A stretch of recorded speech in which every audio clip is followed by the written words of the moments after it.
Joy Zamirah di Zoom malam hari ini. Halo Joy, apa kabar? Hai Mas Igor, baik dong. Long time no see. Lama ya kita nggak ketemu ya. Lama banget, parah. Terakhir 2013 Mhm. di Surabaya. Masih piye waktu itu. Joy sekarang di Jakarta ya? Yes, jadi setelah 2017 aku Mm-mm. married, aku pindah Mm-mm. ke Jakarta. Tapi sampai sekarang masih pulang pergi ke Surabaya untuk nge-MC gitu sih, Mas. Hmm, Gimana Joy? Pandemi ini, MC gimana jobnya? Wow, Mm-mm. kita nggak Nah, bisa bohong ya. Jadi mm-mm. ini bukan cuma untuk aku, tapi rata-rata untuk semua entertainer lah ya, nggak cuma Mm-mm. MC, pekerja industri, wedding, entertain, karena suamiku juga musisi gitu ya. Jadi tahun Ya, 2020 itu heeh. 2020 cukup menghantam kami gitu ya, keluargaku. Dan aku percaya nggak cuma aku sih, teman-temanku juga. Makanya Mm-mm. di tahun 2020 itu aku stepping out gitu Mm-mm. dari kebiasaan yang aku lakuin gitu. Aku suka nge-MC ya, dunia public speaking gitu aku suka banget. Tapi tahun lalu itu benar-benar mulai lagi untuk kerjaan yang lain gitu Mas. Jadi aku tahun lalu mulai ya ngejafra, terus tahun ini ditambahin lagi sekarang kerja di Bread Story kayak gitu. Iya ya, pandemi ini memang meluluh lantakkan semua sektor ekonomi ya. Bahkan gua, Khususnya yang ini hmm, sih leisure sih dan entertainment. Maksudnya hmm, orang lebih berfokus keeping their money untuk alive gitu. Percaya nggak sih? Maksudnya kayak hmm. nggak ada orang Ya, ya, mau nonton live music atau mau bikin weddingan gede-gedean ya, ya ya. terhalang Nah, terhalang apa namanya peraturan, terhalang juga kondisi kesehatan kayak kayak ya, gitu kan. gue kadang-kadang juga sedih ya Joy ya. Ada beberapa teman yang rumah tangganya juga carut marut gara-gara pandemi ini gitu. Oh yes, Iya, yes, padahal of kan course. ekonomi ekonomi apa rumah tangga tuh benar-benar diuji di pandemi ini. Padahal mereka Ya. kan kalau mau mulai ya kayak kita kan pasangan-pasangan Hmm, muda lah gitu bisa dikatakan dulu kalau janjinya ya mau ini kan wah mau ya, dihantam ya. badai apa juga tapi ternyata Hmm. badai seperti ini aja mereka langsung berantakan. Ada Angka gitu. perceraian kan tinggi banget ya Indonesia Yoi, ya tinggi banget. semenjak pandemi. Di Jakarta sih banyak banget orang yang bercerai, teman-teman musisi band gitu ya. Tapi Hmm. sejauh ini banyak juga yang aku lihat gitu ya, nggak tahu kenapa aku juga ngeliat ada juga keluarga yang makin solid gitu karena Hmm. somehow pandemi itu membuat kita semua di rumah kan ya, jadi Di nggak bisa rumah. kayak Heeh, ya punya waktu buat lebih heeh. mengenal pasangannya. Itu Yoi, rather kamu mau berantem lebih banyak atau mau lebih mengenal dan makin jadi jatuh cinta gitu sama ya, pasangannya gitu sih. yoi. So I choose the second option ya kalau aku. Kalau gue sih ambil positifnya aja sih Joy, karena pandemi Hmm, itu kadang-kadang mendekatkan sama anak-anak. Gitu. Kalau selama ini kan gue betul. kalau sebelum pandemi weekend ada aja gue harus keluar sama teman-teman, tapi sekarang udah banyak di rumah, banyak dihabisin di. Yes. Untungnya sih gue kerja kantoran gitu loh, jadi nggak terdampak Ya, sih ke ekonomi, nggak terdampak istri juga apa ya. dokter nggak terdampak. Tapi ya itu Bersyukur ya, aja, Kak. bersyukur aja gitu loh. Benar-benar. Terus ini gimana Joy? Job-job berkurang kan pastinya kan job-job MC. Em, Sebenarnya gini, kalau ditanya job berkurang, Hmm. tahun lalu itu mungkin karena kaget ya. Jadi kan Hmm. banyak banget klien yang mau batal gitu. Tapi Hmm. per September 2020 itu udah Hmm. mulai kalau secara Ngalir. kuantitas itu Heeh. udah mengalir, udah good Ngalir. lah, Heeh. udah mulai stabil. Tiba-tiba ya bulan Juli kemarin PPKM. dar lagi kan. Iya. But then aku percaya bahwa siklus ini akan menuju ke lebih baik ya. Karena menurut aku Iya. tahun lalu orang kaget kan. Jadi rasanya tuh kayak drop banget gitu 8 bulan nggak kerja. Tapi Heeh. tahun ini aku bener-bener kayak cuman selama PPKM doang nggak kerja. Nanti Heeh. bulan depan udah mulai kerja lagi. Terus Ya. terus juga kayak gini Kak, apa namanya, udah tahu how to anticipate and how Hmm. to adapt. Jadi orang udah Hmm. beradaptasi dengan siklus yang baru ya, new normal Hmm. wedding Hmm. gitu. Iya, iya. Even though maksudnya kayak kita nggak ngerti peraturan pemerintah kan kadang nggak bisa kita tahu ya, maksudnya Iya. terlalu dinamis gitu. Tapi puji Tuhannya tahun ini klien-klien tuh jauh lebih lebih oke gitu Iya, dibandingin iya, iya. tahun lalu. Betul, betul, betul, betul. Kayak gitu. kita sudah kayak terbiasa gitu ya sih. kayaknya ya dengan apa Yes. protokol kesehatan segala macam. Yap. Malah justru Walaupun kadang-kadang setengah setengah mati Kak, MC iya. pakai masker. Aku pernah Oh ya? KN95. Ya jadi aku pernah pakai KN95 terus disuruh pakai face shield. Aku bilang aku Face nggak shield. bisa nih kalau pakai face shield, bener-bener nggak bisa nafas, aku bilang gitu. Akhirnya lepas pakai KN95 abis MC. Aku inget banget aku MC sama Kak Opang. Aku lepas nggak kuat Kak, aku bilang kayak gitu karena bener-bener harus ini kan power ya supaya suaranya keluar kayak Ya. gitu Kak. Iya sih. Padahal masker itu kadang-kadang ngaruh loh ke suara gitu kan ya. Apalagi maskernya masker tebel, double-double. Sekarang kan masker double kan. Masker medis, Iya, depannya masker kain. Jadi nggak kedengeran iya. suaranya kadang-kadang gitu. Ya, semoga semua Eh, vaksin jadi kita herd immunity so everybody can hmm. be back to the normal activity gitu ya. Vaksin udah komplit ya Jo ya, 2 kali ya? Aku baru Oktober karena aku baru kena COVID. Jadi Oh pas PPKM penyintas. kemarin, iya, jadi aku kena pas PPKM itu aku kena Oh gitu. oke oke oke oke. Kenanya di Surabaya lagi, gokil nggak tuh? Kenanya di Surabaya. Jadi Jadi lu iya, isolasi kayaknya di pas isolasi di rumah enggak, Surabaya. jadi gini, aku kena di Gimana gimana? Surabaya, antigen, Oke. berangkat ke Jakarta. Oke. Jadi masih aman. Everything's Heeh. fine. Sampai Heeh. Jakarta gue anosmia dong. Oh iya iya iya iya. Jadi ya udahlah. Parno Ya dong, kita nggak bisa gimana? ngomong. Anak sama suami gimana? Pas pada saat Oh, lu anak aku positif tapi nggak ada gejala Kak. Terus suami Oke. aku sama sekali nggak bergejala, tidur, dia ngerawat aku, tidur bareng, pokoknya dia ngerawat aku. Jadi aku doang yang jackpot gitu. Oke. Dia Akhirnya lu isolasi mandiri atau lu ngungsi atau anak isolasi suami? Lu nggak oke. isolasi di rumah rame-rame bertiga, tetap di kamar juga sama-sama. Dan puji Tuhannya sih mereka berdua nggak ada gejala blas sama sekali, Oke bahkan oke bersin oke aja oke. enggak. Jadi ya aku doang yang akhirnya concern sama masalah kesehatanku karena aku demam 1 minggu, Oke. Pak. Ya, Indra penciuman juga hilang waktu itu? ya 5 hari. Buset. Ya iya lima sih. hari Kak, parah banget. Jadi jadwal vaksin Gitu. diundur ya, mau nggak mau kalau udah kayak gitu ya. Iya, iya. 3 bulan ya Tapi setelah masalahnya di sini itu hmm, agak susah gini Kak, karena you can go to anywhere, kamu nggak bisa pergi kemana-mana kalau kamu nggak vaksin. Even betul, kamu mau belanja ke Superindo supermarket. misalnya kayak gitu ya, ya itu nggak bisa. Jadi ya udahlah, aku tanya-tanya temen-temenku, kira-kira gimana ya. Lagi banyak pertimbangan sih, aku Mm-mm. pengen vaksin juga gitu. Ini menarik nih untuk dibahas nih. Jadi memang ada beberapa kita pasti ada ya di circle kita tuh ada orang-orang yang anti COVID lah, nggak percaya Hmm, COVID, anti vaksin segala macam. Tapi mau nggak mau itu mereka pasti akan tereliminasi pada saatnya. Mau nggak mau yes, mereka akan because iya vaksin pada waktunya, peraturan, vaksin pada ya, waktunya. Karena biasanya pasti terganjal sama hal-hal yang sifatnya ini apa birokratis. birokratis. Jadi mau perpanjang SIM, mau perpanjang Yes, KTP atau segala macam, nggak masuk bisa mall, kemana-mana. udah nggak bisa. Lo mau Iya, penerbangan, mau pesawat di mana, pasti dia udah pasti kecantol sama aturan tersebut gitu. betul, Hmm. betul. Makanya ya sebenarnya waktu kemarin tuh aku sempat ya karena emang benar-benar kepepet ya. Jadi aku ikut vaksin pertama Hmm. before 3 months. Jadi memang aku memang Hmm. ikut, dan ternyata banyak juga orang-orang yang ngelakuin gitu karena nggak bisa kerja Kak.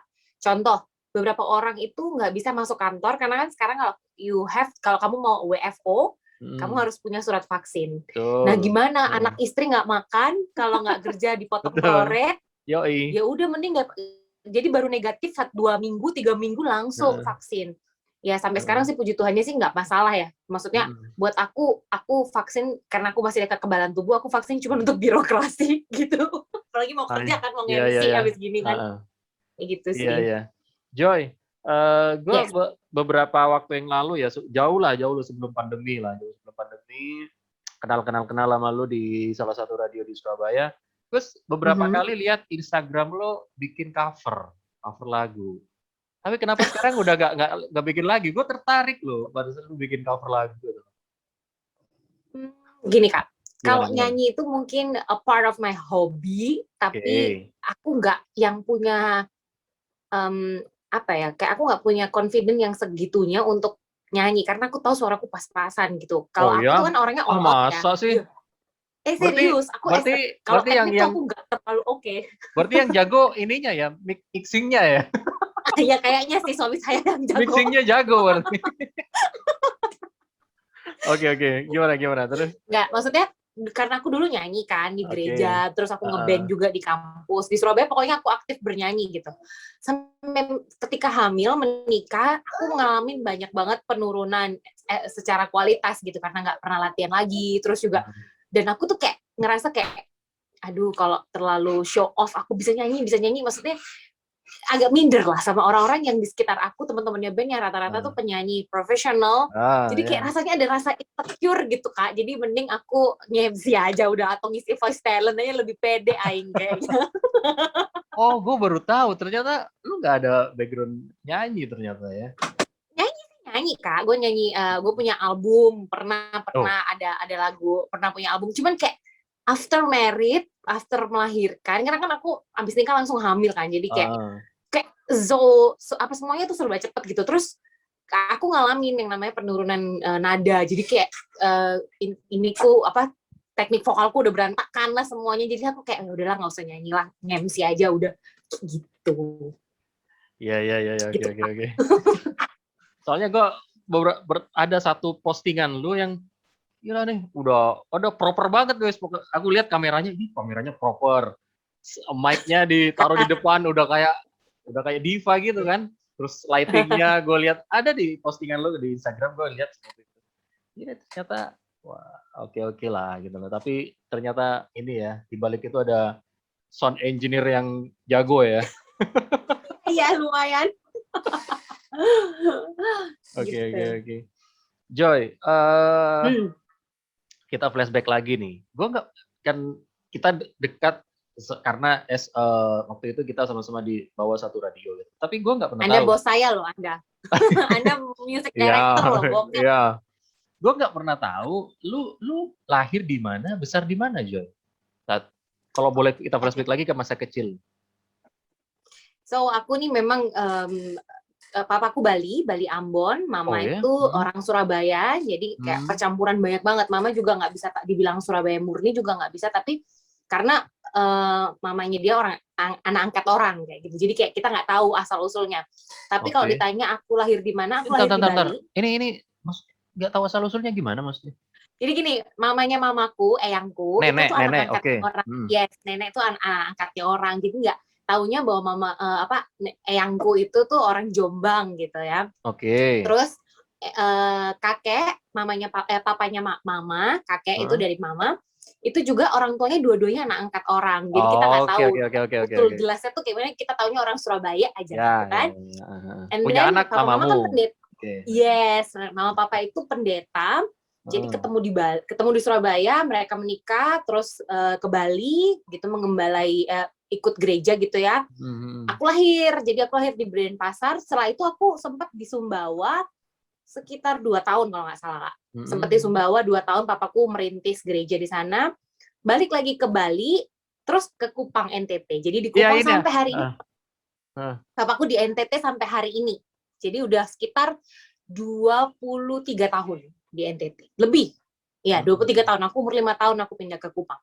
23 tahun benar. Gue baru inget loh. Ya, lu orang NTT apalah kalau nggak salah. Iya ternyata. Ya. Tapi kalau tanya orang NTT enggak, aku bukan asli orang Kupang. Cuman kalau orang tanya dari mana, aku dari Kupang. Karena emang aku gedenya di Kupang sampai umur 17 tahun. Setelah itu aku pindah ke Surabaya, kuliah S1, S2, berkarir sampai menikah. Gitu. Jadi di Denpasar lu hanya numpang lahir doang? Yes, tapi family banyak di Bali sama di Surabaya. Oke. Gue baru tahu nih. Jadi lahir di Bali, besarnya di NTT Kupang berarti ya. Yes. Jadi Surabaya tuh hanya ketika udah kuliah S1, S2.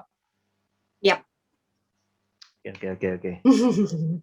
Gimana bisa ceritanya lu masuk ke radio saat itu? Oke. Awalnya gimana? Papaku tuh dulu punya radio rohani di Kupang, radio kecil sih, radio komunitas gitu, jadi cuman kayak nggak gede gitu.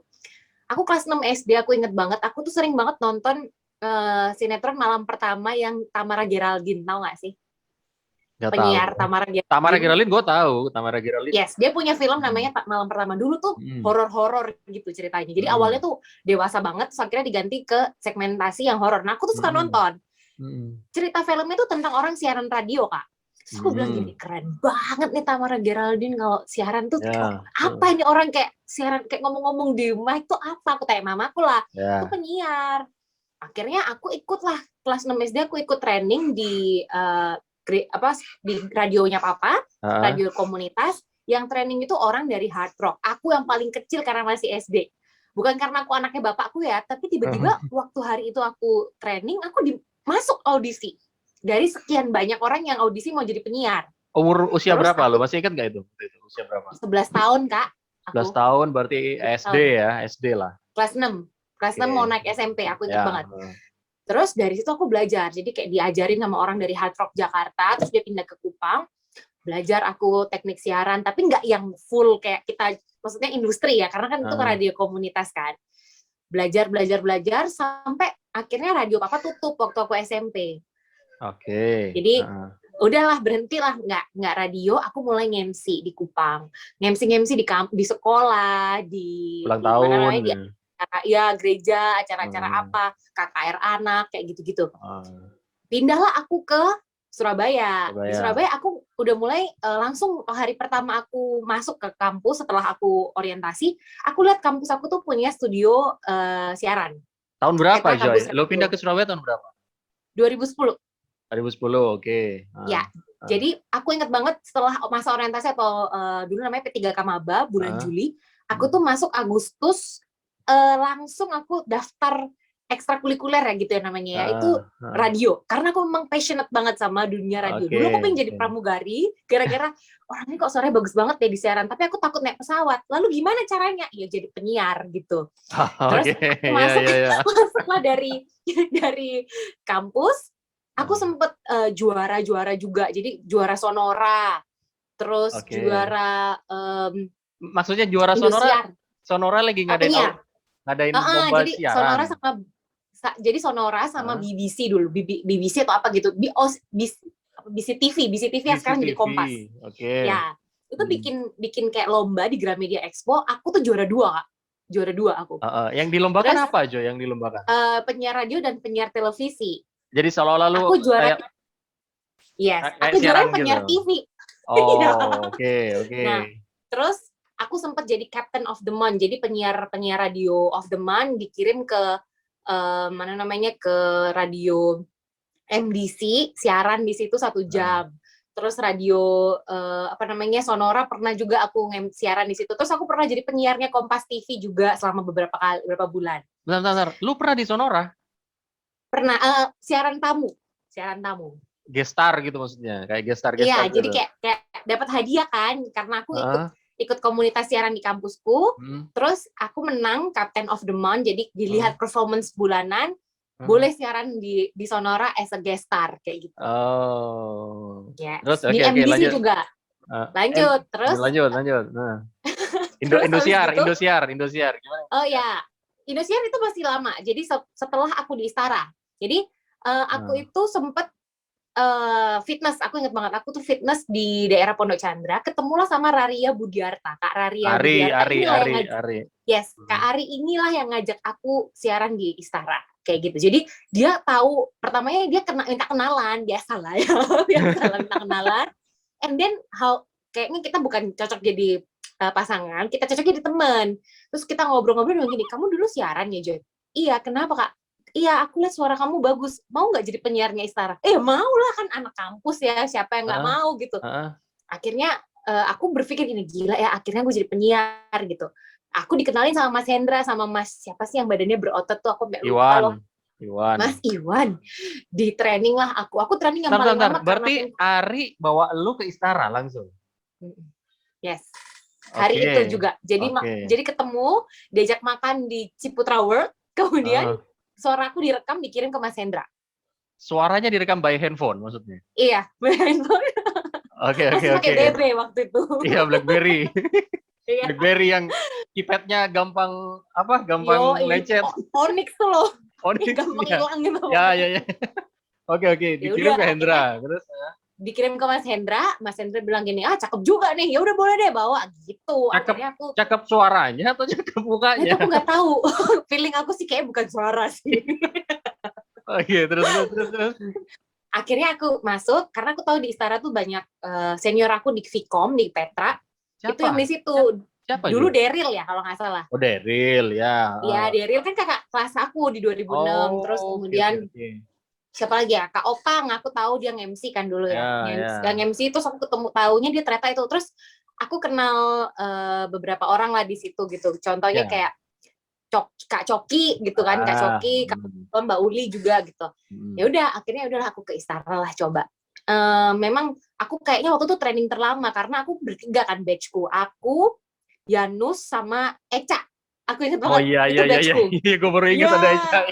iya, Eca Heeh. juga. Jadi kayak aku bertiga, mereka berdua udah siaran duluan. Bahkan mereka dapat yang sahur atau yang morning gitu. Pokoknya udah itu. Aku tuh agak lama karena memang mungkin waktu itu aku tuh belum siap gitu untuk di industri pekerjaan karena rumahku kan jauh banget kan Kak. Terus bolak-balik siaranku tuh cuman hari Rumah di Sabtu. mana emang Joy Hari waktu itu Joy? aku di Tropodo. Oh, Juanda ya, deket-deket Juanda. Iya, jadi kalau macet atau apa apalagi aku kan masih kampus kan. Jadi kayak kadang tuh agak kelewat skip jadwal gitu jadi aku tuh merasa bersalah terus jadwalku tuh Sabtu jadi DJ show jadi nggak sempet siaran ya kedinginan gitu siaran nggak cuman kayak berapa jam dari jam 8 sampai jam 12 malam aku inget banget ditemeninnya tuh video call sama suamiku karena waktu itu kan masih pacaran kan udah aku ingat beberapa kali tuh aku kena tegur gitu karena memang apa namanya tidak sepassionate itu aku ternyata dengan pekerjaan di situ kan Iya kurang iya iya. etos kerjaku tuh kurang oke gitu menurut aku dan memang iya aku akuin banget tapi dari situ aku jadi kayak ngerti oke bekerja sama orang tuh berbeda dengan ketika kita cuman passion doang gitu harus ada etika-etikanya yang dilakuin gitu jadi belajar untuk profesional gitu lah nah aku dapat banyak input juga dari Kak Coki waktu tuh kan aku masih piye banget ya belum ada di MC dunia MC tuh aku belum muncul lah pokoknya Iya Yanus iya. sama Eca udah lebih dulu lah mereka di penyiar gitu. Kemudian tiba-tiba Padahal Yanus yang ngajarin gua waktu itu. iya dan sekarang malah jadi hairdresser eman banget ya karena kemarin udah jadi MC padahal ganteng loh ya ampun terus aku kayak ya udah aku memutuskan untuk keluar dari Istara setelah aku magang dari Jakarta itu aku udah establish as a MC. Jadi aku udah mulai MC pertama kali aku diajak sama Ko Yohanes Albertus. Dia tahu aku di Istara kan. Dia kamu mau MC nggak? Kamu mau nyoba MC nggak? Iya boleh. Semenjak itu aku laris Kak. Aku nggak bisa bohong. I have to thank Koyo. Nggak bisa bahkan nggak bisa kayak rasanya nggak bisa thank him enough gitu ya karena dia bantu banget aku di dunia industri MC gitu. Ya, nah, dia yang bantu aku, yang ngenalin aku, dia yang ngajarin, dia yang bener-bener ngebimbing aku. Dia, Adi Micin dengan Denos. Itu yang ngajak aku untuk jadi MC. Akhirnya aku memutuskan, oke, gue nge-MC aja deh, nggak usah siaran. Aku sempat ditawarin ke Hard Rock, sempat. Karena waktu itu tahun Hard berapa? Rock Tahun berapa, Joy? 2016 akhir aku ditawarin ke Hard Rock, mereka lagi open recruitment. Aku bilang gini, waktu itu kan C Asri kan yang jadi PD-nya. Asri itu kan kakak kelasku di Vkom. Dia yang nawarin aku bilang, C, aku mau berangkat ke Jakarta tahun depan, Eman. Nanti nggak bisa aku nggak bisa long term, aku bilang gitu kerjanya. Mending nggak usah lah ya, gitu. Karena tahun depannya aku menikah, Kak. Oke, long story short, aku udah nggak siaran, udah nggak ngapa-ngapain. Tiba-tiba aku dipanggil sama Indosiar. Mereka ngechat aku untuk audisi, tapi dalam bentuk lomba. Jadi lomba di UNER. Aku udah S2 kalau nggak salah waktu itu. Yang lain tuh anak S1 semua, aku sendirian anak S2 sama beberapa temen aku yang angkatanku yang udah lulus, ngaku-ngaku anak Petra lagi. Ya udah, akhirnya aku ingat itu 2016 bulan September kalau nggak salah. Aku satu-satunya dua dari Petra yang masuk final dan yang juara aku. Juara 2 aku. Juara 1-nya dari UNER. Terus yang dipanggil kontrak kerja tuh aku ke Indosiar. Jadi cuman aku yang masuk ke Indosiar di pusat, udah sampai tes kamera, udah semua, kemudian aku menikah, lalu aku hamil, akhirnya nggak jadi. Kayak gitu. Ya. Jadi perjalanan lu di radio itu sebenarnya singkat banget ya. Singkat sih, Kak. Singkat banget ya. Jadi berapa bulan di Setara? 6 bulan ya? 6 months, tapi ditambah sama training itu almost 9. a year ya. Almost a year. Hampir 1 tahun ya. Almost a year. Tapi memang kalau gue lihat ininya, networkingnya, lu emang gampang. Karena lu kenal Daryl, kenal siapa? Tadi lu sebutin? Opang. Tapi aku tuh nggak kenal deket sama mereka waktu masuk di Istara. Jadi aku cuma tahu Daryl doang. Setelah aku keluar dari Istara, aku pernah MC sama dia sekali, sama Daryl. Terus aku bilang gini, Kak, Itu aku anak dulu penyiar Istara. gimana sekarang, Joy? Daryl di Jakarta. MC juga atau ada kerjaan lain? Enggak, dia di dekor dulu kalau nggak salah. Sekarang aku nggak tahu, dia sempat di bank juga. Pokoknya dia cerita banyak hal. Dia pernah di Danamon kalau nggak salah. Iya, benar. Dia juga di Steve Decor. Steve Decor juga cabang Jakarta dia yang pegang kalau nggak salah. Terus dia punya event organizer deh. Pokoknya dia yang event organizerin siapa tuh penyanyi Seventeen ya? Ivan. Yang Ivan, waktu Ivan married sama istrinya dia yang sebelum ini ya, yang meninggal kena tsunami. Ya. Itu, nah aku ngobrol, Kak aku dulu di Istara loh. Hah serius lo di Istara? Iya, aku bilang aku di Istara. I know you, karena kamu seniorku, terus kamu tuh, iya aku udah keluar itu Joy. Iya. Wah, berarti kamu penyiar juga dong. Ya, 6 bulan aku bilang gitu. Daryl juga nggak begitu lama di Istara. Daryl tuh ya setahun, ya nggak nyampe 2 tahun lah, gue masih inget. Jadi gue akrab sama Daryl juga gara-gara dia pernah nawarin di divisi musik saat itu. Jadi dia masuk sebagai penyiar. Nah ini bedanya aku ya, Daryl, kamu, Opang, Ari Budi Harta, itu mereka masuk bareng-bareng ke Istara karena pengen jadi penyiar gitu kan. Kalau gue enggak, Joy. Kalau gue enggak. Kalau gue emang dulu masuk as a music director gitu loh. Ya ditawarin sebagai divisi musik gitu loh. Nah, siarannya ya sembari jalan waktu itu di dalamnya gitu. Iya. Itu bedanya gue sama teman-teman yang lain gitu. Oke. Tapi ini ya. Seperti itu. Kenapa? Enggak, kayak aku dulu passionate banget gitu ya. Siapa sih nggak passionate datang dari kota kecil di Kupang gitu ya, ke Surabaya, terus keterima di radio industri gitu. Itu rasanya kayak satu kebanggaan gitu buat aku. But then ternyata aku belum siap mentalku untuk bekerja as professional gitu. Jadi itu belajar banyak sih aku di Istara. Bener-bener aku belajar banyak banget. Aku pernah siaran terus datengin sama Kak Coki terus dikasih saran kayak aku kayak kaget gitu kan. Terus Mbak Uli juga pernah kayak gitu. Terus sekarang ketemu as a partner di MC gitu. Dan mereka lihat aku yang berbeda dari tahun 2013 gitu. Mereka ngeliat kayak gila ya Jo itu beda banget gitu. Maksudnya kayak udah punya profesionalisme gitu loh Kak. Jadi aku belajar banyak banget dari Istara. Menempa aku menjadi orang yang hari ini gitu. Itu sih. Oke. Saat itu lo tuh umur berapa Joy? Lo masih ingat gak? 19. Wow, 19 masih muda banget berarti ya waktu itu ya. Yes. Berarti lulus SMA ya lu ya langsung siaran itu. Enggak. Waktu siaran itu aku jadi gini, aku tuh udah semester 6 gitu Kak. Jadi aku lulus tuh umur 20. Oh, iya. Jadi aku umur 20, aku sekolah kecepetan. Jadi masuknya setahun lebih cepet. Training tuh aku 19, aku resign tuh 20, aku ingat banget. Jadi aku ulang tahun di Istara lagi umur 20 tuh. Aku ulang tahun di Istara jaga malam. Jadi nggak pernah lupa aku. Seperti itu. Joy, apa yang dikangenin kalau lu balik ke Surabaya? Bentar. Gue ada satu pertanyaan nih. Sebentar. Lu kenal Dani Chung di mana? Sama Oke. Chung itu dikenalin sama Henok. Jadi dia kan, aku kan ikut komunitas radio di kampus tuh aktif banget ya. Jadi kayak benar-benar produser, siaran. Pokoknya kalau nggak kuliah aku ke situ. Bahkan aku hari libur pun aku ke tempat studio kampus. Nah di situ aku dikenalin sama Dani Chung, sama temen-temenku yang angkatan atas. Bahkan Asri yang PD-nya Hard Rock waktu itu. Bentar, juga. Asri bukan PD-nya Hard Rock. Tapi Hard Rock tuh PD-nya lah Dego Taharudin saat itu.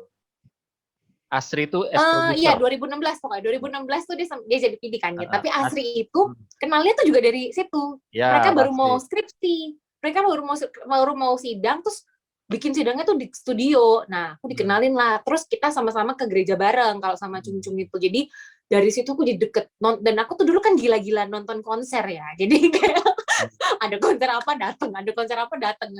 Nah itu temen-temen gila-gila konserku tuh ya Henok, Dani Chung. Terus siapa lagi ya? Banyak aku kenal penyiar-penyiar itu. Siapa lagi ya? Yang di pokoknya yang paling dekat Rock, Ito, Indra Pramujito. Oh kalau itu aku kakak kelas tapi nggak terlalu deket. Cuman Dani Chung ini membawa banyak teman-temannya yang aku kenal gitu. Dunde.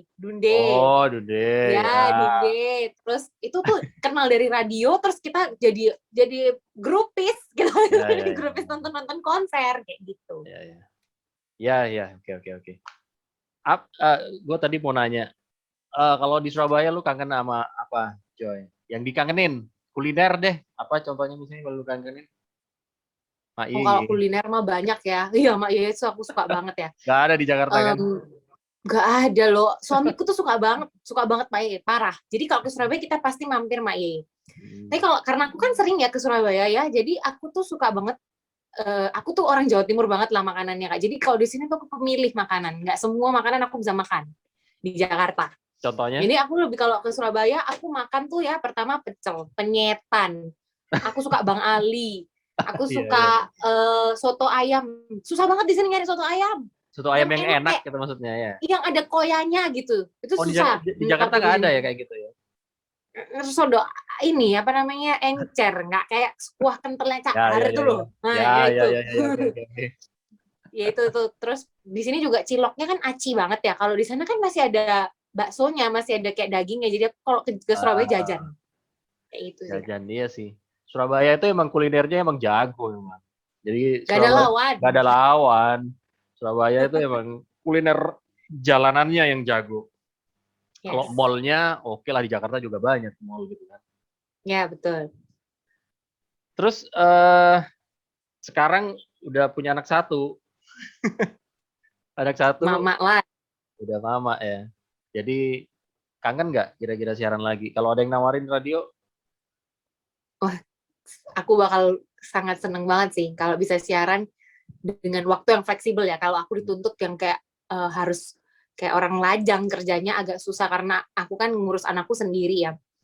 Bahkan dulu aku kepikiran pingin bikin radio sendiri atau podcast gitu. Cuman kayak belum menemukan momentum kali ya. Belum menemukan momentum itu sih. ya. Karena aku seneng banget. Aku tuh bikin konten loh Kak, apa siaran TikTok. Kalau ada yang mau follow TikTok aku boleh. Joyzin Mama Beken 07. Nah, itu tuh isinya tuh siaran TikTok. Jadi aku nge-stitch penyiar-penyiarnya Gen FM gitu ya, atau penyiarnya Metro TV kayak gitu-gitu, karena aku kangen banget dunia broadcasting. Aku kangen banget. Gak bisa dibohongin sih. Lu lampiasinnya ke kayak gitu-gitu ya? Iya, karena udah gak ada lagi platformnya kan. Mau Ya. ngelamar juga kayak mikirnya panjang banget gitu. Kalau Gimana gue, nanti yang jaga aku. kalau gue lampiasinnya kayak gini, Joy. Mau gimana Iya, lagi juga? Gue bikin aja ketahuan. Zoom, gue record, gue edit, masuk YouTube. Udah. Iya bener ya. Teasernya Bener ya. paling di Instagram 30 detik, 40 detik, sudah gitu doang. Terus terang gue kangen siaran. Tapi ya mau gimana lagi? Bener-bener. Cara lampiasinnya kadang-kadang ya bikin kayak gini. Dulu sebelum zaman ada Zoom, gue monolog gitu loh, ngomong sendiri. Bahas ya Iya, semampunya, bahas apa? Karena gue mampunya cuma bahas musik, ya gue bahas musik gitu loh. Tapi teknologi Zoom ini benar-benar ini agak bener sedikit ya. merubah cara pandang kita dalam berkomunikasi sama teman. Kan kita juga udah jauh gitu loh, teman-teman juga jarang Ya, ketemu, circle pertemanan juga semakin sempit gitu loh. Makanya gue bener.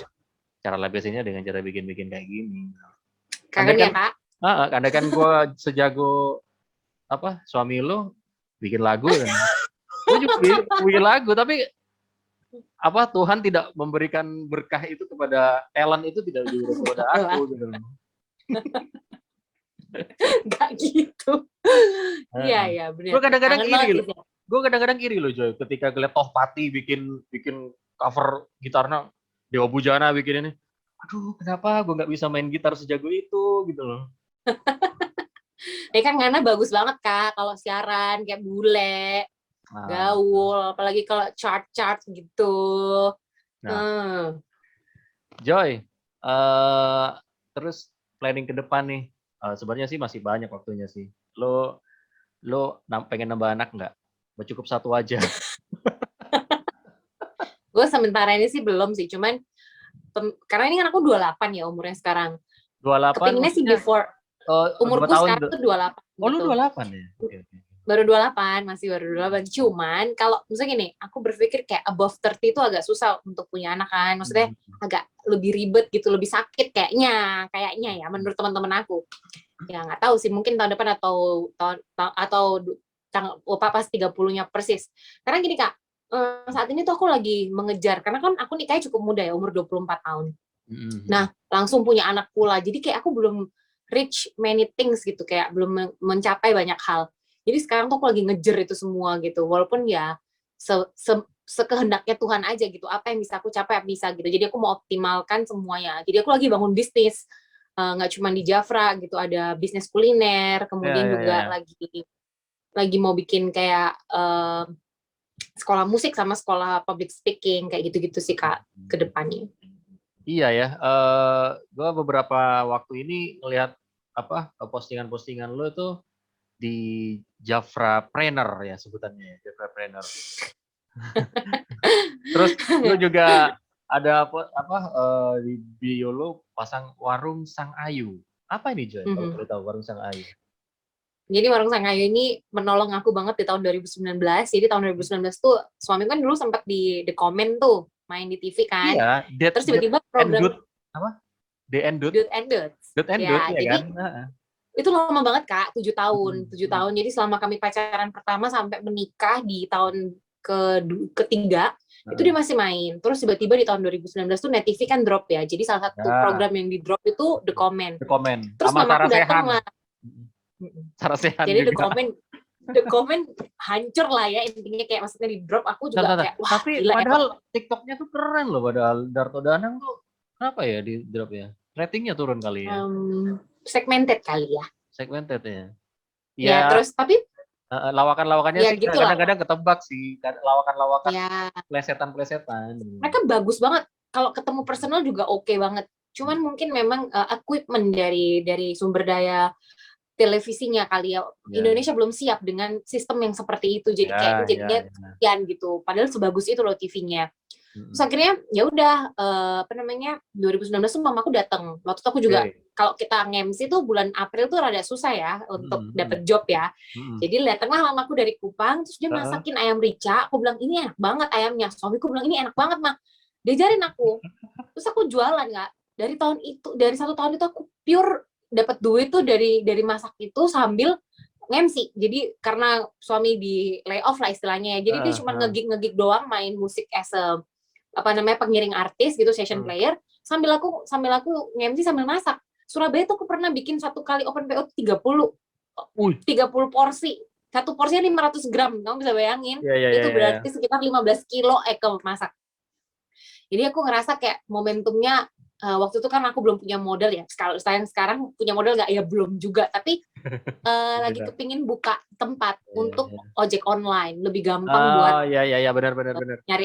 nyari trafficnya online kayak gitu. Karena aku udah ngerasa umurku dan suamiku udah bukan waktunya nyari kerja yang, kalau dapat kerja kantoran boleh, tapi kita harus punya passive income juga gitu, baik dari investasi ataupun dari usaha. Udah nggak kayak dulu gitu pikirnya kita kali ya, karena pandemi ini bener-bener ngubah mindsetku sih. Rubah gitu ya. Iya, jadi ceritanya seperti itu terbentuknya Warung Sang Ayu gitu ya. Tapi betul. memang lebih ke online ya penyaluran distribusinya ya. Iya. Online ya. Iya benar. Oke. Terus di Jafra sejak kapan, Joy? Karena gue perhatikan postingan lu di live-nya kadang-kadang ngomongin Jafra mulu nih. Oh iya. Pasti sih, karena emang aku lagi ngebangun brand image-ku di Jafra sebagai tukang jualan skincare gitu ya. Ya, aku join Jafra itu Juli 2020 karena emang waktu itu kan nggak ada kerjaan ya sama sekali. Ditawarin sama temen mau nggak bisnis skincare. Dia nggak nawarin jualan nih, dia langsung nawarin bisnis skincare. Oke, aku tanyain kayak gimana, modalnya berapa, karena aku nggak punya uang, aku bilang gitu. Cuman 300.000 waktu itu dia bilang, kalau mau join bisa langsung jualan, kamu tinggal masuk 300.000. Sistemnya kayak gini. Aku ngeriset sendiri tentang Jafra ini dari Google, dari YouTube, sampai akhirnya aku firm, aku join lah di Jafra, dan nggak tahu kenapa Tuhan buka jalan gitu. Memang ternyata Tuhan buka jalan dari Jafra. Sampai hari ini kami bisa hidup, makan, minum, bayar cicilan gitu ya dari Jafra. Salah satunya dari Jafra. Yang paling besar ya, 60% tuh nge-Jafra. Kayak gitu sih Kak. Hebat. Luar biasa. Itu Tuhan tuh kayak ngasih kita ada di posisi yang kayaknya susah banget gitu ya, atau kayak depres gitu ya, untuk ngeluarin potensi kita sebenarnya yang kita nggak tahu. Iya, Dulu memang kan aku benar. nggak kepingin Heeh, banget ngebisnis ya. Nggak suka benar. aku tuh kayak, aduh ngapain jualan-jualan, malu banget ya ampun gitu kan. At the end ternyata Tuhan kasih aku talenta itu sebenarnya. Aku bisa kok berbisnis, bahkan ngelit orang. Tim aku di Jafra tuh udah 570-an kalau nggak salah. Dan sebagian besar, 80% tuh di Indonesia Timur. Jadi aku bisa ngebantu orang-orang di Indonesia Timur yang nggak punya duit, Kak. Jadi bisa punya uang. Can you imagine, ternyata purpose-nya tuh bukan cuma buat kita doang gitu. Ternyata untuk orang banyak. Orang lain yang bisa ngerasain gitu. Purpose untuk jadi berkat buat orang lain. Nah itu tuh aku baru bisa realize gitu ya di tahun-tahun ini, di tahun-tahun 2021 ini ngelihat orang lain sukses gitu karena bisa bergabung di Jafra lewat timku, kayak gitu sih Kak. Tapi ini ya memang ya, pandemi itu merubah memunculkan sifat kita yang Kreatif, selama ini kita nggak tahu gitu loh. yes, Dulu ada orang potensi, potensi. Ada beberapa orang yang nggak bisa ngedit video jadi bisa edit video. ya Dulu betul betul. orang nggak jago ngomong di depan kamera, sekarang udah jago ngomong di depan kamera. Yep. Gitu loh. Ada hal-hal lain gitu loh. Bener banget. Aku tuh jualan clothingan, sempet aku keliling kemana-mana kayak just tip gitu ya. Clothingan Just tip maksudnya clothingan. baju. Bukan, ya baju tapi kayak dia kardigan gitu-gitu. Jadi Oh. kayak baju-baju yang rajut gitu aku gitu. Ya. Dan gara-gara ngejafra aku jadi berani jualan kayak gitu. Coba dulu. Wah, gengsi banget. Ngapain seorang jasa bilang jualan barang? Nggak tahu. Tapi Ya, kan nggak kalau laku lagi lu MC gitu. Gitu, ya, Kak. ya. Tapi emang kalau lu Joy emang ada lah ya bakat apa jualannya tuh kayaknya kelihatan. Gue yang heran sampai sekarang tuh Yohanes. Yohanes tuh nggak jualan. Yohanes tuh ini Cina satu ini apa juga kok masih siaran. Dia kan masih siaran gitu. Maksudnya apa sih istilahnya itu gue kadang mau bilang itu jangan-jangan lu bukan Cina beneran deh ini Yohanes. Kayaknya ya KW dia. Tapi dia gokil loh, dia buat aku ya salah satu sosok orang yang menegur dengan kasih ya. Lu berterima kasih banget. Aku banget Kak. Aku nggak bisa bohong, dia itu yang ngedongkrak karir aku di MC gitu. Kalau nggak ada dia, aku nggak ada hari ini. Nggak ada aku hari ini. Jadi kayak apapun yang dia maksudnya kayak yang dia kasih suggest gitu ya, kayak kasih ide ke aku gitu, aku akan resep banget gitu. Aku respect banget sama beliau gitu. So aku juga ngakak, Kak, kok gimana kamu selama pandemi ini? Aku tanya gitu kan. Beberapa kali aku sempat MC sama dia. Dia jawabnya gimana? Dia ngomong gini, yo, ambiar Joy, gitu. So what you do? Aku bilang gitu, gimana kamu caranya ngerilis stres? Oh, aku ya sepedaan. Terus aku bikin video-video endorse kayak gitu. Aku bilang, berarti kamu makin kreatif dong kok. Kamu naikin engagement di sosial media. Karena kita nggak bisa bohong. Sekarang ini sosial media kita tuh cara hidup. Cara hidup. Buat kita. Yes. Kalau yang pinter, kalau yang pinter ya sosial media dibuat cara menghasilkan cuan gitu loh. Tapi kalau yang nggak ini ya hanya buat postingan nggak beranfaedah lah ya. Buat galau-galau, kritik pemerintah masih seperti itu. Tapi Yohanes tuh emang ini sih. Gue tahun 2014 nikah itu gue udah planning gue mau MC-nya satu-satu teman penyiar di Sarah dan Yohanes saat itu. Ngomongin apa lagi ya Jo ya? Ntar gue cut nih bagian ini gue cut. Paling ini kali ya. Lu mau ditanya apa? Pengen ditanya apa? Oh enggak, tanyain aja Kak. Sekarang aku kerja selain Jafra, aku sekarang kan di Bright Story, aku pengen cerita juga. Maksudnya ternyata banyak banget vendor-vendor yang ngalamin drop banget gitu di Bright Story. Bright Story, apa itu Joy? Lo boleh tahu? Bright Story. Bright Story. Enggak tahu gue. Serius nggak tahu? Gue taunya Bread Talk. Gue taunya Bread Talk. Oh my God, Kak Igor, lu kemana aja? Bright Story, Dono. Tapi di bio lu nggak ada, Joy. Lu nggak? Oh ya, aku nggak masukin di Bright Story di itu. Karena aku sekarang tuh hitungannya kerjanya kayak freelancernya gitu, tapi tetap ngantor. Jadi kayak ngantornya work from home. So Bright Story is a mall for online mall for bride and groom yang mau menikah. Mereka pasti nyari vendor di situ. Kalau nggak buka Instagramnya jadi The Bright Story. Gitu. Iya, The Bright Story. Ya, aku kerja di situ sekarang sebagai business manager. Jadi nyari-nyari, maksudnya gini, aku lebih ke vendor ya. Jadi di Bread Story itu kan ada 2 kliennya, vendor dan user atau orang yang mau menggunakan vendor di dalam Bread Story. Nah, aku lebih kepada orang-orang yang jadi vendor. Jadi kayak nawarin ada promo apa bulan ini, terus kemudian gimana cara ningkatin engagement, kayak gitu. Terus kayak ikutan membership-nya, subscription-nya, gitu-gitu. Ya. Dan baru sebulan di Bright Story, dan ya quite heavy ya kalau ditanya itu, karena aku sendiri kan vendor ya, jadi aku ngerasain apa yang dirasain sama orang-orang yang lagi aku approach gitu tentang Bright Story-nya sendiri. Dan itu sedih sih Kak, maksudnya kayak ngeliat sebegitu banyaknya orang yang terdampak karena pandemi dan peraturan ini kan. Bright Story, oke. Ini semacam bisnis pernikahan lah ya. Betul. Kayak wedding organizer dan segala macamnya gitu kan. Oke, ternyata lu apapun dijalanin ya demi cuan ya. Bener lah Kak, gimana kalau kita cuman bersandar sama satu pintu, benar sih, kalau satu pintu itu terus bisa stabil nggak apa-apa. Tapi di keadaan yang kayak gini, ini benar-benar nggak bisa ngejamin kita dari mana. Aku bahkan malam trading sama suamiku, aku trading. Modalku juga nggak gede, tapi ya trading aja dulu buat cuan. Terus kemudian kita juga ada beberapa investasi gitu ya. Ya nggak bisa dibilang besar karena memang keadaan kayak gini. Cuman kita belajar untuk disiplin gitu. Jadi kayak, oke, pandemi ini ngajarin kita disiplin untuk ada pos-posnya semua. Apalagi anak gue udah sekolah Kak sekarang. Jadi kayak Kelahiran tahun berapa, Joy? Anak lo? siapa anakku? 2018. Oh iya, sama. Anak gue 2015, mau TK, mau SD habis ini malah. Berarti anak lo PG ya? PGB tahun depan udah TK. Ya. Makanya itu jadi jawaban untuk mau nambah anak, mahal ya sekolah itu ya di sini ya. Ini aja kok ambil sekolah dari Surabaya, jadi online, lebih murah. Iya, ya, sekarang daring sih. Ya. Tapi gue kadang-kadang ini nih, Joy. Sekolahnya daring. Tapi orang tuanya nih bayar sekolahnya normal gitu loh. Gue kadang-kadang kalau daring tuh anak-anak, ini esensi bermainnya, esensi bertemu, bersosialisasinya tuh nggak dapat gitu loh. Benar. Kadang-kadang anak-anak daring gitu sama budak gurunya gitu. Dia malah main nggak didengerin, gurunya ngomong apa nggak didengerin, dia malah main sendiri. Aduh, ya namanya juga anak-anak. Susah fokus ya. Susah fokus. Anak lu gimana, Joy? Kalau pas lagi daring gimana anak lu? Apa aman dengerin? sih. Dia aman ya? Dengerin ya? Dengerin, cuman kadang ngantuk. Jadi kayak ini besok kan ini sekolah nih.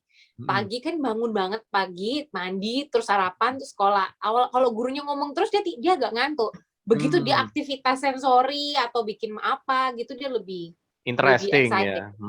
Ya. Dia lebih excited. Joy, lu masih ngikutin lagu nggak? Update lagu nggak?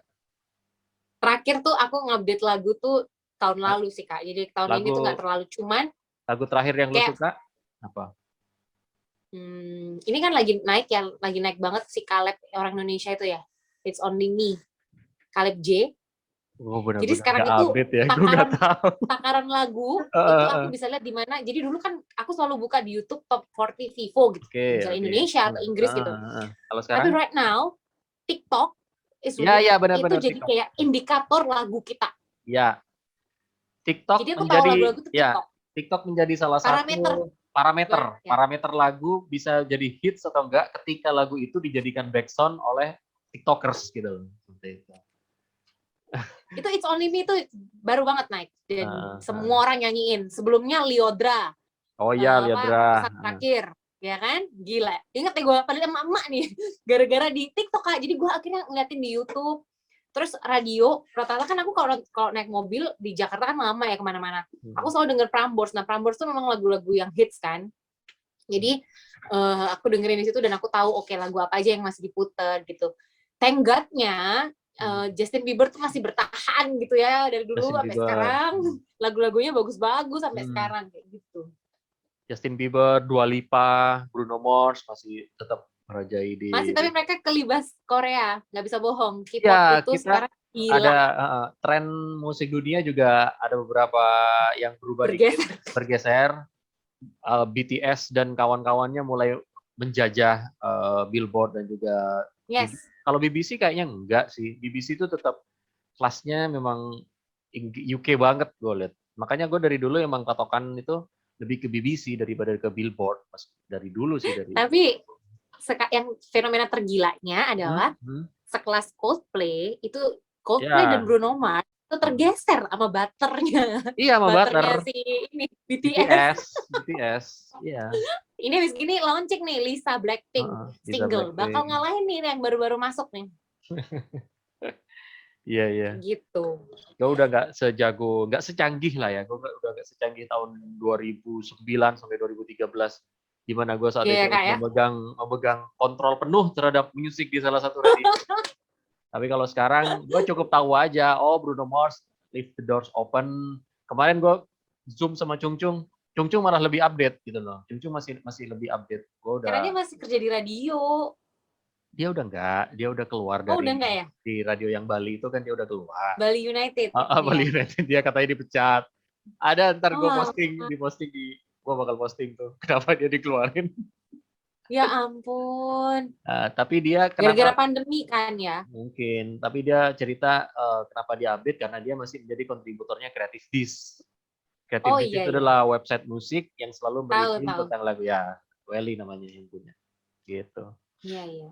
Chung Chung, Dunde dan segala macam itu gue kenal ketika bukan kenal ya, dekat ketika gue di JJ tahun 2015, tahun 2014. Itu habis dari Istara nggak sih? Enggak, gue nggak langsung. Gue resign dari Istara, kerja dulu di bank, kerja di bank lama, hampir 2 tahun, barulah ya setahun berikutnya.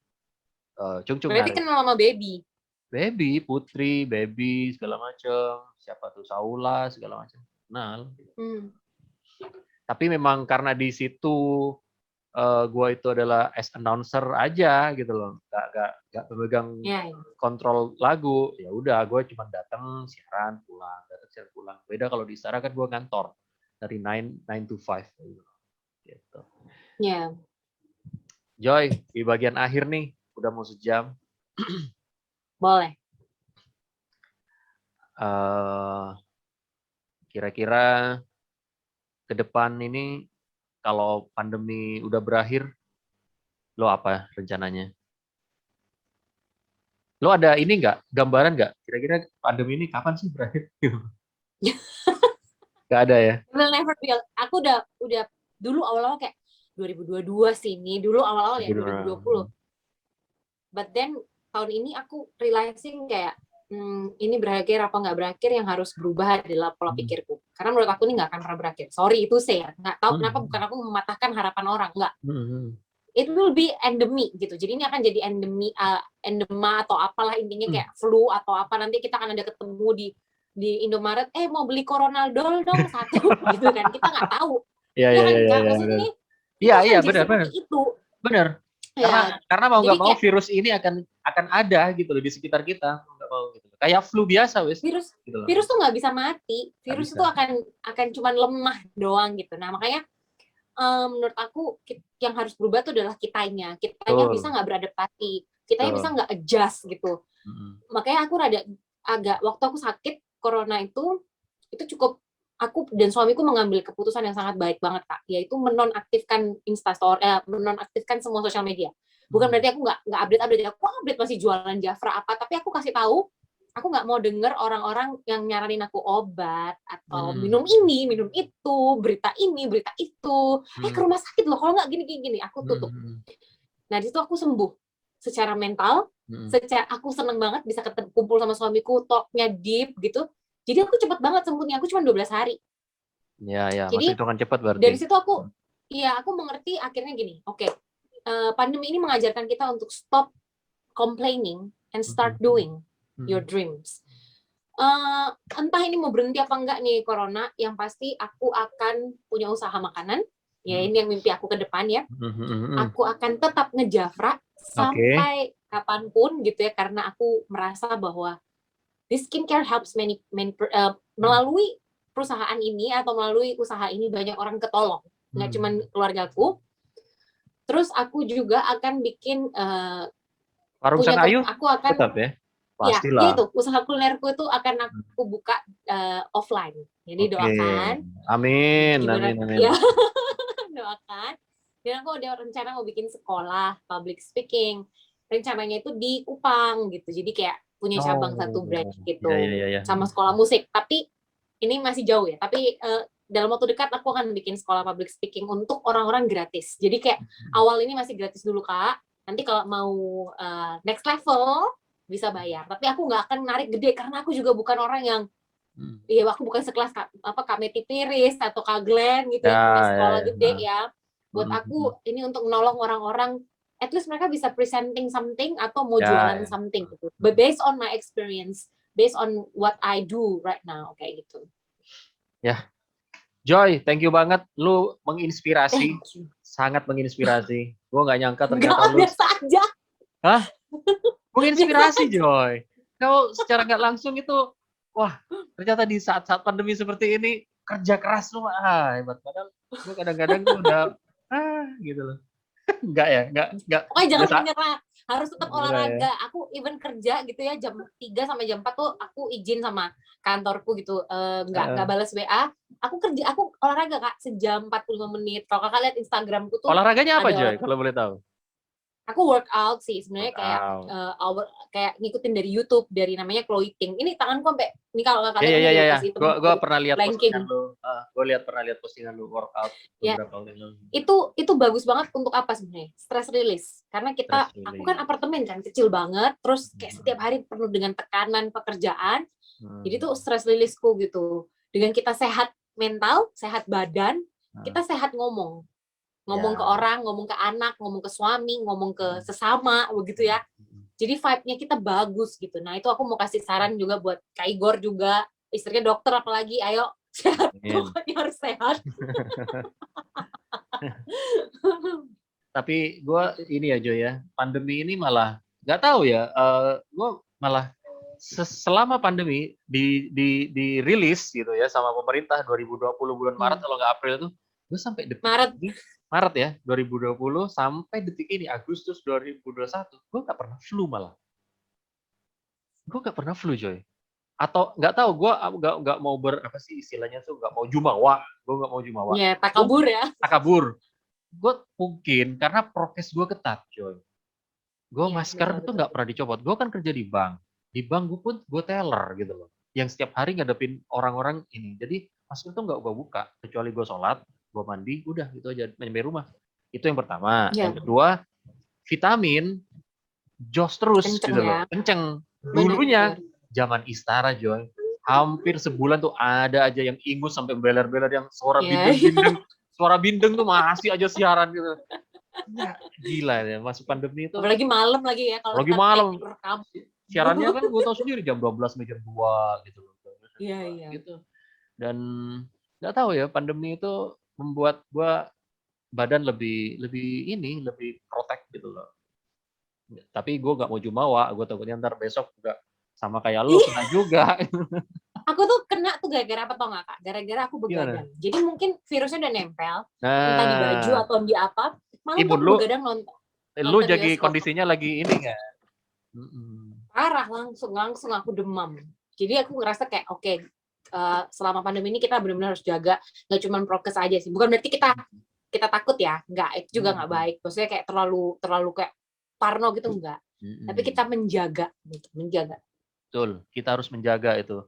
Bukan buat diri kita sendiri sebenarnya sih, buat anak-anak ini kita juga gitu loh. Gitu loh. Gue kadang-kadang bingung, ada orang yang nggak mau divaksin tuh maunya apa juga di kantor. Ada di kantorku tuh ada, sampai dipanggil sama atasan. Maunya apa nggak mau divaksin itu? Saya punya anak. Di sini nggak bisa kerja Kak? Iya gitu loh. Kalau di Jakarta lu udah nggak bisa kerja, gue bilang ini. Nggak bisa kerja. Iya, terus dia bilang katanya, ya sudah itu hak asasi gue loh, bukan hak asasi. Lu masalahnya hidup sama teman-teman di sini banyak. Kecuali lu hidupnya di hutan, kerjanya sendirian, nggak apa-apa lu nggak mau vaksin. Gitu. Betul. Itu, gitu loh. Suamiku dulu nggak mau divaksin, takut gara-gara takut disuntik. Oh ya, karena. And then, tahu nggak yang bikin dia nyerah apa? Ke Superindo kami. Baru aku kena COVID, baru kelar COVID lah, 4 minggu kalau nggak salah, sebulan. Ke Superindo diusir dong, nggak bisa masuk. Langsung vaksin aing ke suami saya besoknya. Kedeteknya gimana, Joy? Superindo ngedeteknya gimana? Oh, nggak bawa ini kan, kita nggak punya pelindung aplikasi Peduli Lindungi.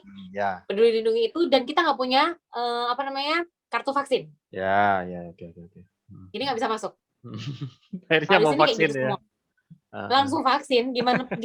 Kak, masalah gini, lu boleh nggak percaya corona, tapi lu pasti percaya dengan realita Ya. bahwa you cannot buy anything, man. Ya. Kamu nggak, kalau misalnya kamu nggak punya uang cash, belanja aja di pasar, kan kamu nggak punya uang cash, belum gajian, kartu kredit kan yang gue bicara kan. Iya, betul. Belinya di mana? Emang pasar bisa gesek? Gue tanya. Nggak bisa, kartu Tanya. kredit lu, iya. Mau nggak mau vaksin gratis loh. Bisa-bisa ntar lama-lama kartu kredit kalau 5 tahun habis, nggak bisa diperpanjang kalau dia belum vaksin. Mete wesan. Joy, lu masih bisa bahasa Jawa nggak? Bahasa Surabayan? Gak iso lah. Oh, jago ternyata. Aku tuh masih medok. Aku di Jakarta ini temenku tuh orang Malang. Jadi kayak musisi-musisinya teman-teman band tuh orang Malang, orang Surabaya. Jadi kalau sama orang Jakarta gitu ngomong gini, Joy lu ngomongnya medok banget. Dia emang aku orang Surabaya kok, aku nggak bisa. Biasa kayak lu gue cuman gara-gara kerja di Bright Story sama di Jafra kan rata-rata yang petinggi-petingginya tuh orang Jakarta kan. Jadi kalau ngomong tuh kayak nggak bisa aku medok gitu, kayak jadi bahan. Iya. Jadi aku cuma ngomong aku tuh jarang ngomong lu gue tuh kayak agak kayak oh ya saya, aku, kamu. Kalau gue sih tergantung apa lawannya. Iya. Kalau ketemu sama anak Surabaya, ya gak mungkin aku ngomong gue lo. Awakmu itu. Kulo iki. Lagi ntar dirasani sih San Kak, kita ngomong gue lo depan teman-teman Surabaya. Orang Surabaya kok gue lo. Gitu. Iya. Jadi makasih banget ya. Thank you banget. Thank you Kak, udah ngajakin. Kalau ke Surabaya kabarin kita ketemu sama Dani. Cung lagi di Bali sih. Cung lagi di Bali ya. Iya. Tapi aku pernah ketemu dia pas pandemi ke Surabaya dia. Justru gua kalau ke Surabaya ke Bali itu yang pertama kali hubungin gua pasti Cung. Oh tuh dia tour guide. Guide tour banget ya. Dia karena gua kan Bali itu pasti setahun sekali. Sebelum pandemi pastilah dari semenjak nikah ya 2015, 16, 17 masuk terakhir tuh 2020 awal Januari. Itu terakhir kali 3 bulan sebelum pandemi. Gue masih ingat sama Cung, lu masih ingat gak 3 bulan sebelum pandemi kita masih jalan-jalan? Iya ya, setelah itu kita sampai 2021 ini gue gak balik lagi ke Bali. Dan dia habis kena corona juga tuh. Iya, dia momentum juga dia kena corona tuh aku lagi kena juga. Ya kita berjamaah kena ya. Aku Henok Cung kena tuh semua.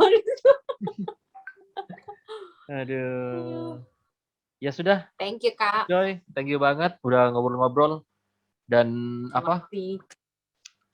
enak banget waktu nawarin, nggak ribet, nggak apa, karena beberapa ada orang yang ditawarin mau ngajak ke Zoom, ntar ya sudah gue lewatin aja kalau yang ribet-ribet ya. Joy langsung tentuin harinya, tanggalnya udah langsung jamnya dan nggak ribet. Enak banget. Karena aku nggak ngapa-ngapain juga Kak, selalu anytime.